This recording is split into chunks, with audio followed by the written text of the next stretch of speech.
গবেষণায় দেখা গেছে বেশিরভাগ মানুষই ওজন কমাতে পারে না ভুল ডায়েটের জন্য না, রোজকার জীবনে এমন কিছু ছোট ছোট ভুল অভ্যাসের জন্য। এবং অনেক অভ্যাসই এমন থাকে যেগুলো গুরুত্বই দেওয়া হয় না। এরকমই 10টা অভ্যাসের ভুল আজকে আমি বলবো, যেগুলোর মধ্যে থেকে অনেকগুলোই তুমি রোজ করে থাকো আর এই কারণেই তোমার ওজনটা কমছে না। আজকের ভিডিওটা খুব মন দিয়ে দেখো, যে অভ্যেসগুলো ভুল করো সেগুলো আজকে থেকেই শুধরে নেবে, যাতে তোমার ওজন কমানোর জার্নিটা খুব সহজ হয়ে যায়। Welcome to good life with Sukanya. আমি লাইফস্টাইল কারেকশন কোচ।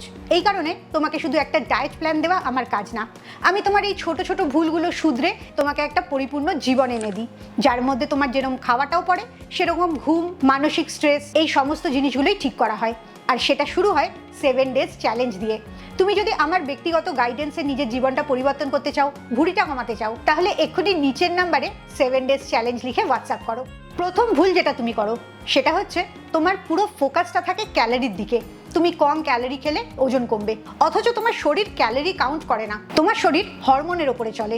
তোমার হরমোনটা যদি ব্যালেন্সে না থাকে, তাহলে তুমি যতই ক্যালোরি কম খাও ওজনটা কমবে না।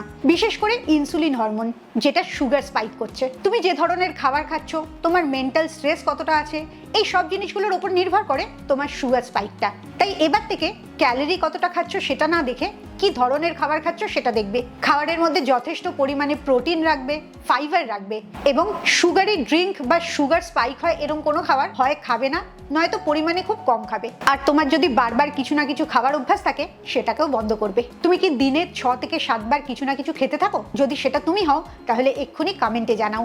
দ্বিতীয় ভুলটা প্রচুর মানুষই করে, সেটা হচ্ছে হেলদি খাবার পরিমাণে অনেক বেশি খেয়ে নেওয়া। কারণ সাইকোলজিক্যালি তোমার চলতে থাকে এই খাবারটা তো খারাপ না, তাই এটা খাওয়াই যায়। কিন্তু তুমি লক্ষ্যই করছো না, হেলদি হোক বা আনহেলদি হোক, তুমি যদি পরিমাণে বেশি খাও তাহলে ক্যালোরিটাও অনেক বেশি হচ্ছে।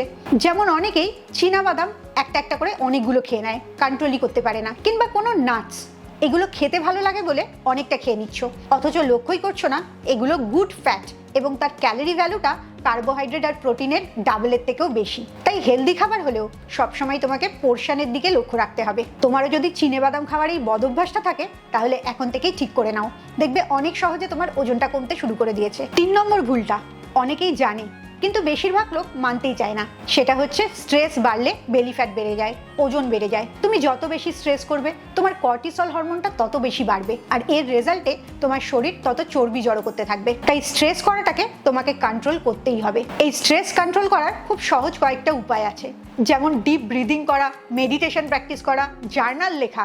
যেটা করলে তোমার সবচেয়ে ভালো লাগে, তোমার মনটা একদম শান্ত হয়ে যায়, সেটাই তুমি এখন থেকে শুরু করবে, যাতে স্ট্রেসটা কখনোই তোমার বেলি ফ্যাট বাড়ার কারণ না হয়ে দাঁড়ায়। তোমার কর্টিসল হরমোন যত ব্যালেন্সে থাকবে, তত সহজে তোমার পেটের চর্বিটা কমতে থাকবে। এই 7 ডেজ চ্যালেঞ্জে আমি এরকম কয়েকটা গাইডেড মেডিটেশন করাই, তাতে স্ট্রেসটা অটোমেটিক্যালি অনেক কমে যায়। আর এই কারণে ডায়েট না করেও 7 দিনের মধ্যে কয়েকজনের 2.5 কিলো অবধি ওজন কমেছে। তুমিও যদি এই চ্যালেঞ্জটা জয়েন করতে চাও, 7 ডেজ চ্যালেঞ্জ লিখে হোয়াটসঅ্যাপ করো। 4 নম্বর যে ভুলটা তুমি করো সেটা হচ্ছে আজকালকার মডার্ন দিনের একটা লাইফস্টাইল। অনেক রাত্রি করে ঘুমানো, ঘুমাতে যাওয়ার সময় অবধি মোবাইলটা ব্রাউজ করা, এবং ভোরবেলা তাড়াতাড়ি ওঠা, যেহেতু সকালের কিছু দায়িত্ব থেকে যায়। এর ফলে যেটা হয় সেটা হচ্ছে তোমার ঘুমের পরিমাণটা খুব কম হয়, এবং রাত্রে মোবাইল দেখার কারণে ঘুমের কোয়ালিটিটাও খুব খারাপ হয়ে যায়। এই দুটো খারাপ হওয়ার জন্য তোমার শরীরে গ্রেলিন হরমোনটা অনেক বেশি বাড়ে। এই গ্রেলিন হরমোনের কাজ তোমার খিদে পাওয়াটা বাড়িয়ে দেওয়া। আর উল্টো দিক থেকে লিপটিন হরমোন, যেটার কাজ হচ্ছে তোমার পেট ভরে গেছে এটা জানানো, সেই হরমোনটা আবার কমে যেতে থাকে। তার মানে তোমার ঘুম খারাপ হওয়ার জন্য খিদেটা বেড়ে যায়, আর পেট ভরে গেছে এই সিগন্যালটাও শরীর পায় না, এর জন্য ওভার ইটিংও হয়ে যায়। অথচ তুমি ঘুমটাকে ঠিক করার চেষ্টা না করে একটার পর একটা ডায়েট খুঁজে চলেছো, কিংবা মনে করছো তোমার হয়তোবা জেনেটিক প্রবলেম আছে, তার জন্য ওজন কমছে না। একবারও লক্ষ্য করছো না তোমার ঘুমটাই এই ওজন না কমার আসল কারণ। ঘুমটা ঠিক করার জন্য তোমাকে রাত্রের রুটিনটা ঠিক করতে হবে। আমার অনেকগুলো ঘুমের ওপরে ভিডিও আছে, নাইট রুটিনের ওপর ভিডিও আছে। এই ভিডিওটা শেষ হলে অবশ্যই সেগুলো দেখবে। আর তোমার ঘুমটা যদি ঠিক হয়ে যায়, দেখবে লেট নাইট ক্রেভিং, স্ন্যাকিং এগুলোও তোমার বন্ধ হয়ে যাবে। সেদিক থেকেও তোমার ওজন কমাটা অনেক সহজ হয়ে যাবে। 5 নম্বর ভুলটাও আজকালকার দিনে ব্যস্ত জীবনের একটা অঙ্গ, সেটা হচ্ছে সবসময় তাড়াহুড়োর মধ্যে থাকা, এবং খাওয়াটাও প্রায় দৌড়াতে দৌড়াতে খাওয়া। বেশিরভাগ লোকই কাজ করতে করতে খায়, ক্লায়েন্টের সাথে কথা বলতে বলতে খায়, কিংবা মোবাইলে কিছু দেখতে দেখতে খায়। আর এই সব কটাই যখন করে, তখন ভীষণ তাড়াতাড়ি খাওয়াটা শেষ হয়ে যায়। কি খাচ্ছ, চিবাচ্ছ না গিলে খাচ্ছ, কোনো দিকেই মন থাকে না। আর এই না চিবিয়ে তাড়াতাড়ি গিলে খাওয়ার জন্য তোমার স্যাটাইটি হরমোনটাও ঠিক করে কাজ করে না। তুমি খাবারের থেকে যে তৃপ্তিটা পাওয়ার সেটাও পাও না, আর সবসময় ওভার ইটিং করো। খাবার শেষ হয়ে যাওয়ার পরও তোমার মনে হয় আরো কিছুটা খেতে হবে, কারণ খাবারটাকে তো তুমি উপভোগই করো না। এখন থেকে এই ভুলটাকে শুধরে নেবে। প্রতিবার খাবার যখন মুখে নেবে, নেওয়ার পর 25 থেকে 30 বার চেবাবে, মুখেই ওটাকে পুরোটা পেস্ট করে নেবে, তারপরে খাবে। এতে তোমার দুটো উপকার হবে। একটা হচ্ছে খাবারটা মুখের মধ্যেই হজম হতে শুরু করে দিচ্ছে, পুষ্টিগুলো শরীর নিতে শুরু করে দিচ্ছে। আরেকটা উপকার হচ্ছে এতবার চেবাবার জন্য তোমার খাবার স্পিডটা অনেক কমে যাচ্ছে, আর এই কারণে ব্রেন তাড়াতাড়ি সিগন্যাল পেয়ে যাচ্ছে তোমাকে আর খেতে হবে না, পেট ভরে গেছে। না হলে পেট থেকে ব্রেনে সিগন্যাল যেতে 15 থেকে 20 মিনিট সময় লাগে, আর তুমি যদি 10 মিনিটে খাওয়া শেষ করে ফেলো তাহলে ব্রেনে সিগন্যাল যাওয়ার আগেই তুমি প্রচুর বেশি খেয়ে নাও। তুমি কত মিনিটে খাওয়া শেষ করো? কালকে স্টপ ওয়াচ অন করে খাবে এবং কত মিনিটে খাওয়া শেষ করলে সেটা আমাকে কমেন্টে জানাবে। তোমার একবারের খাবারটা যেন শেষ করতে 25 থেকে 30 মিনিট সময় লাগে। এবারে যে ভুলটা বলবো সেটাও খুব কমন ভুল, কিন্তু এই ভুলটা লোকে ভালোবেসে করে। সেটা হচ্ছে চিট ডে। সারা সপ্তাহ ঠিক করে খাওয়া দাওয়া করলে, সবকিছুই ঠিক মেনটেন করলে, শনিবার দিন সকালে দেখলে অনেকটা ওজনও কমে গেছে, কিন্তু শনিবার আর রবিবার এত এনজয় করলে, এত রকমের খাবার খেলে, সোমবার গিয়ে দেখলে যা ওজন কমিয়েছিলে সেটা তো বেড়েইছে, তার থেকে আরো 500 কিংবা 1 কিলো বেশি বেড়ে গেছে। এই ভুলটা কি তুমি করো? তাহলে এক্ষুনি কমেন্টে সেটা জানাও। এখন থেকে এই ভুলটাও বন্ধ করতে হবে। চিট মিল তুমি খেতে পারো, তার মানে একটা খাবারে তুমি একটুখানি অনিয়ম করতে পারো, কিন্তু কখনোই চিট ডে করবে না। সারাদিনের ক্যালোরিটা তোমাকে ম্যানেজ করতেই হবে। তুমি যদি দুপুরবেলা বেশি খাও তাহলে লক্ষ্য রাখবে রাত্রিবেলা এমন খাবার খেতে যেটাতে খুব কম ক্যালোরি আছে এবং খাবারটা ঠিক করে ব্যালেন্স হচ্ছে। এই উইকেন্ডের ওভার ইটিং এর ট্র্যাপটা থেকে যদি তুমি বেরোতে পারো তাহলেই দেখবে ওয়েট লস জার্নিতে অনেকটা এগিয়ে যেতে পেরেছো। 7 নম্বর ভুলটা বেশিরভাগ মানুষ করে জানে না বলে। এখন জেনে যাওয়ার পর এই ভুলটা তুমি আর করো না। সেটা হচ্ছে তুমি মনে করো সকালবেলা এক্সারসাইজ করছো, জিমে যাচ্ছ, এটাই যথেষ্ট, কিন্তু একদমই সেটা ঠিক না। তুমি সারাদিনে কি চলাফেরা করছো সেটার উপরে তোমার মেটাবলিজমটা নির্ভর করে, আর এই সারাদিনের কাজকর্ম করার যে ক্যালোরি খরচ হয় সেটাকে বলে নিট, NEAT, নন এক্সারসাইজাল অ্যাক্টিভিটি থার্মোজেনেসিস। এই নিটটা হচ্ছে তুমি বাড়ির কাজ করছো, বাগান করছো, সিঁড়ি দিয়ে উঠছো নামছো, খেলার মাঠে যাচ্ছ, উঠছো বসছো, সব রকম কাজ করতে তোমার ক্যালোরি খরচ হয়। এবং সারাদিন ধরে যদি তুমি ছোটোখাটো কাজের মধ্যে থাকো তোমার সারাদিন ক্যালোরি খরচ হচ্ছে এবং মেটাবলিজমটা বাড়তে থাকছে। অনেক সময় দেখা গেছে আধ ঘন্টা বা 1 ঘন্টা জিমে কাটানো সকালবেলা এক্সারসাইজ করার থেকে সারাদিন এই নিটটা অনেক বেশি ক্যালোরি খরচ করে, আর এর জন্য তোমার মেটাবলিজমটাও ভালো থাকে। তাই তুমি যদি সকালে এক্সারসাইজ করার পর সারাদিন বসে থাকা মানুষ হও তাহলে এখন থেকে সেই অভ্যেসটা বদলে নাও। একটু পরে পরে উঠবে, টুকটাক কাজ করবে, ফিজিক্যাল মুভমেন্টস হবে, এরকম অ্যাক্টিভিটিস করবে, তাতে দেখবে সকালে এক্সারসাইজ করার থেকে অনেক বেটার রেজাল্ট পাচ্ছ। তুমি হিসেব করে দেখো তো আজকের কত ঘন্টা তুমি বসে কাটিয়েছো। 8 নম্বর ভুল যেটা বলবো সেটা বলতে পারো মডার্ন যুগের একটা অভিশাপ। শারীরিক খিদে না মানসিক খিদে, কোন খিদেটা আসলে তোমার বেশি পায় এটা তুমি বুঝতেই পারো না। দুটো খিদেই মনে হয় কিছু একটা খাই, কিন্তু শারীরিক খিদেটা তোমার উপকার করে, তোমার খালি পেটটাকে ভর্তি করে, আর উল্টো দিকে মানসিক খিদেটা যেটা তোমার শরীরের কোনো দরকার নেই এবং বেশিরভাগ ক্ষেত্রেই সেই খিদেটা খুব আনহেলদি খাবারের হয়, যেমন মিষ্টি, কেক, নোনতা, চানাচুর বা অন্য কোনো জাঙ্ক ফুডের। এই খিদেটা তোমার মনটাকে শান্ত করার জন্যে।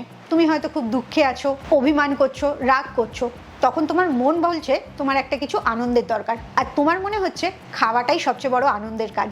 তোমার যে খিদেটা পাচ্ছে সেটা শরীরের খিদে না মনের খিদে, এটা তোমাকে খুব ভালো করে লক্ষ্য করতে হবে। নিজেকে জিজ্ঞেস করতে হবে আমার কি সত্যি খিদে পেয়েছে, নাকি আমার কোনো কিছু একটা মনের খারাপ লাগছে তার জন্য আমার কিছু একটা খেতে ইচ্ছে করছে। তুমি যখন তোমার মনটাকে ভালো করে বুঝতে পারবে তখন দেখবে তোমার ওয়েট লস জার্নিটাও অনেক সহজ করে ফেলতে পেরেছো। 9 নম্বর ভুলটা ভীষণ ইন্টারেস্টিং একটা ভুল। তুমি রোজ সকালে মেশিনে দাঁড়াচ্ছ, ওজন দেখছো, ওজন একটুও কমছে না, ভীষণ আপসেট হয়ে যাচ্ছ, আবার খুব অবাকও হচ্ছ, কারণ তোমার যে জামাগুলো আগে তুমি পরতে পারতে না সেই জামাগুলো এখন শুধু পরতে পারছো তাই না, আবার একটু লুজও হচ্ছে। তোমার যে প্যান্টটা টাইট হয়ে যেত সেটা এখন আর টাইট হচ্ছে না, অথচ ওজন মেশিনে 500 গ্রামও ওজন কমছে না। তুমি খুব আপসেটও হচ্ছ এবং অবাকও হচ্ছ।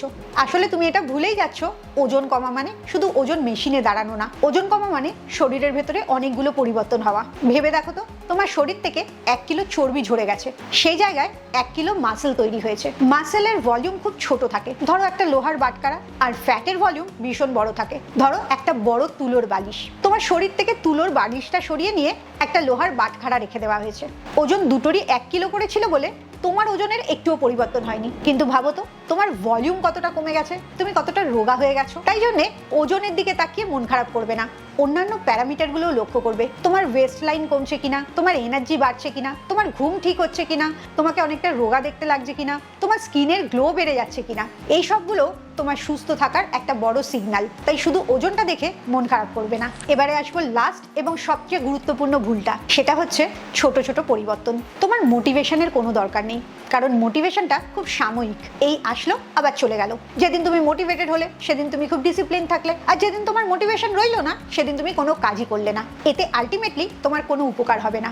সে জায়গায় তোমার একটা ডিসিপ্লিন দরকার, খুব ছোট ছোট অভ্যাস পরিবর্তন যেগুলো তুমি দীর্ঘদিন ধরে করবে এবং অ্যাজ এ রেজাল্ট খুব সুন্দর ওজনটা কমাতে পারবে। আর এই ছোট ছোট পরিবর্তনগুলোই শুরু করানো হয় 7 ডেজ চ্যালেঞ্জ দিয়ে। তুমি যদি আমার পার্সোনাল গাইডেন্সে এই অভ্যাস পরিবর্তন করতে চাও তাহলে এক্ষুনি নিচের নাম্বারে 7 ডেজ চ্যালেঞ্জ লিখে হোয়াটসঅ্যাপ করো। তুমি যদি রোজ নিজেকে 1% করে ইমপ্রুভ করো তাহলে ভাবো তো বছরের শেষে গিয়ে তুমি নিজেকে কি রূপে দেখতে পাবে। তাই কখনোই একসাথে সব পরিবর্তন করার ভুলটা করো না। খুব ছোট ছোট পদক্ষেপে এগোতে থাকো, দেখবে সাকসেসটা পার্মানেন্ট হবে। তুমি ভেবে দেখো তো, তুমি একটা নতুন ডায়েট খুঁজছো না একটা নতুন লাইফস্টাইল খুঁজছো, নাকি তোমার এখনের লাইফস্টাইলেই কিছু ছোট ছোট পরিবর্তন করতে চাইছো। আজ থেকেই নিজের কাছে নিজের প্রমিস করো, রোজ 10,000 স্টেপস হাঁটবে, রোজ 3 থেকে 4 লিটার অল্প অল্প করে জল খাবে, কোনো মিষ্টিযুক্ত জল খাবে না, রাত্রিবেলা 7 ঘন্টা ঘুমাবার চেষ্টা করবে, ডিপ ব্রিদিং করবে, খাওয়ার পরে নিয়মিত হাঁটবে। আর অবশ্যই শুধুমাত্র ওজনটা মাপবে না, ওজনের সাথে বাকি হেলথ প্যারামিটারগুলোকেও মাপবে। ওয়েট লস আসলে কোনো সাময়িক গোল না, একটা পার্মানেন্ট লাইফস্টাইল চেঞ্জ। তাই এই ওজন কমানোর জার্নিটা রাতারাতি করার চেষ্টা করো না, ছোট ছোট পরিবর্তন করে সারা জীবনটাকে বদলাবার চেষ্টা করো। খুব ভালো থাকো, মানসিক আর শারীরিকভাবে একদম সুস্থ থাকো। আবার পরের ভিডিওতে তোমাদের সাথে দেখা হচ্ছে।